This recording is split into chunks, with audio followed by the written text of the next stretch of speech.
ঝিনাইদহে এখন ভোগান্তির আরেক নাম ভূতুড়ে বিদ্যুৎ বিল। ব্যবহারের তুলনায় কয়েক গুণ বেশি বিল ওঠায় হতবাক গ্রাহকরা। কারো কারো বিল ছাড়িয়েছে ৩০,০০০ টাকারও বেশি। অভিযোগ করেও মিলছে না সুরাহা। ছোট্ট এই টিনের ঘরে বসবাস করেন দিনমজুর খোকন বিশ্বাস। দিন এনে দিন খাওয়া এ পরিবারে মাসে চলতে থাকা মাত্র ২টি ফ্যান আর ২টি বাল্ব। তবুও গত মাসে বিল এসেছে ৩৩,৪০০ টাকারও বেশি। আমাদের এই বাড়িতে ফ্যান চলে দুইটা বাল্ব চলে, আর মোটর চলে, আর একটা ফ্রিজ আছে। আর স্বাভাবিকভাবে ৯০০ থেকে ৮০০-৯০০ এরম বিল আসে। এবারটা হচ্ছে গিয়ে ৩৩,০০০ টাকা বিল এসে। আমি বাড়ি আসার পর বিলটা পাওয়ার পরে দেখছি যে ৩৩,০০০ টাকা। আমার আম্মু বলছে, তখন আমার মাথা বিগড়ে উঠেছে। তখন আমি এটা সাধারণভাবে আব্বুর কাছে নিয়ে যাই। আব্বু চায়ের দোকান আছে, চায়ের দোকান ওখানে নিয়ে যে সবার দেখাই। সবার দেখানোর পর লোকজন আমার বাড়ি আসে, এসে মিটার মুখো তাকিয়ে সবাই বলে যে এই বিষয়। এরকম ভূতুড়ে বিলের শিকার শুধু খোকন বিশ্বাস নয়, এমন অবিশ্বাস্য বিল হাতে পেয়ে ক্ষুব্ধ ঝিনাইদহের মহেশপুর উপজেলার অসংখ্য গ্রাহক। কারো বিল ১২,০০০, কারো ১৮,০০০। কেউ কেউ পেয়েছেন আগের মাসের তুলনায় ৫ থেকে ১০ গুণ বেশি বিল। গ্রাহকদের অভিযোগ, মিটার রিডিং নেয়ার সময় কোনো কর্মকর্তাই উপস্থিত থাকেন না। এমনকি অনেক ক্ষেত্রে অনুমান নির্ভর বিল তৈরি করে হাতে ধরিয়ে দেয় স্থানীয় পল্লী বিদ্যুৎ অফিস। তারপরে আমাদের বিল উঠতো ২০০ টাকা, পরে উঠতো ২৫০ টাকা, আর সামনের মাসে উঠেছে ৫৫০ টাকা, এবার দিয়েছে ১,০০০ টাকা। এইভাবে যদি বিল উঠতে যদি শুরু করে, সামনের বাজার ২,০০০ টাকা উঠে, তো আমাদের যে ৫ শতক ভিটা আছে, ভিটে বেচেই তো আমাদের কারেন্ট বিল দিতে হবে। বলছে আমার এই যাবৎকাল বিল আসছে ৪০০, ৫০০, ৬০০, ৬৫০, কিন্তু এই মাসে বিল এসে যাচ্ছে ১১০০ টাকা।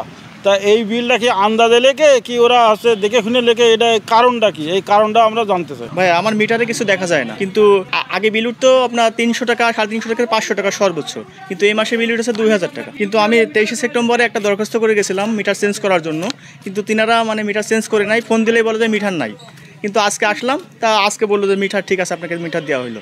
কিন্তু আবার ফোন দিলাম আমাদের আপনার যাদবপুরের যে অভিযোগ কেন্দ্রে, উনি বলতেছে আপনি ১ ঘন্টা বসেন, আপনার মিটার আজকে দেওয়া হবে। কিন্তু এটা যে আমরা তো ভাই গরিব মানুষ, আমরা তো এই যে সময়টা তো আমরা অন্য একটা কাজ করতে পারতাম, কিন্তু এখন যে এই সময়ে যে আসলাম, এখন তো কোনো কাজ করতে পারছি না। এর জন্য তো আমাদের জন্য আমরা তো খুবই ক্ষতিগ্রস্ত হই। গত মাসে ১৩০৭ টাকা উঠেছে, এবারে উঠেছে ১৯৩৬। যে বিল লিখতে যায় মূলত এই মিটারের কাছে যায় না। আমরা দেখি অধিকাংশ সময় রাস্তা খারাপ থাকে, কিংবা বাড়ির ভিতরে গেট দেওয়া থাকে অধিকাংশ, কিংবা কাদারও সমস্যা আছে। এগুলোর জন্য কাছে না যেই উনি দূরিত্ব বিলটা আগে যে গত মাসে যে বিলটা ওঠে, ওই বিলের থেকে এটা ডবল অ্যাডভান্স করে বিলটা লিখে নিয়ে আসে। এই দেখেন আমার এই মাসের বিল আসবে আপনার ১২০০ টাকা, সেখানে বিলে ১৮৫০ টাকা। সকাল যাচ্ছে, এখন তো কোনো বিদ্যুৎ এই যে মোটর চালাচ্ছে না, তারপরেও অটোমেটিক বিদ্যুৎ বিল আসছে। এটা কীভাবে আসছে? এটা তো আমরা কোনো বিদ্যুৎ খরচ করছি না, কিন্তু ভূতি কি চালাচ্ছে এই মোটরটা।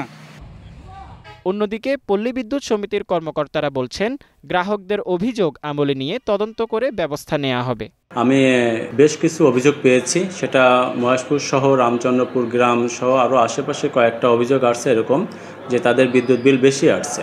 তো বিদ্যুৎ বিল বেশি আসার বিষয়টা আমি তদন্ত করে দেখছি, সেটা মিটারের বেশি নাকি আপনার গ্রাহকের ব্যবহার বেশি, বিষয়টি আমার তদন্ত করে দেখতে হবে। এবং এর সঙ্গে আমার অফিসের কোনো কর্মীর সংশ্লিষ্টতা আছে কি না সেটাও তদন্ত করে দেখে আমি আইনগতভাবে যে ব্যবস্থা নেওয়া যায় বিষয়টি সমাধান করার চেষ্টা করছি।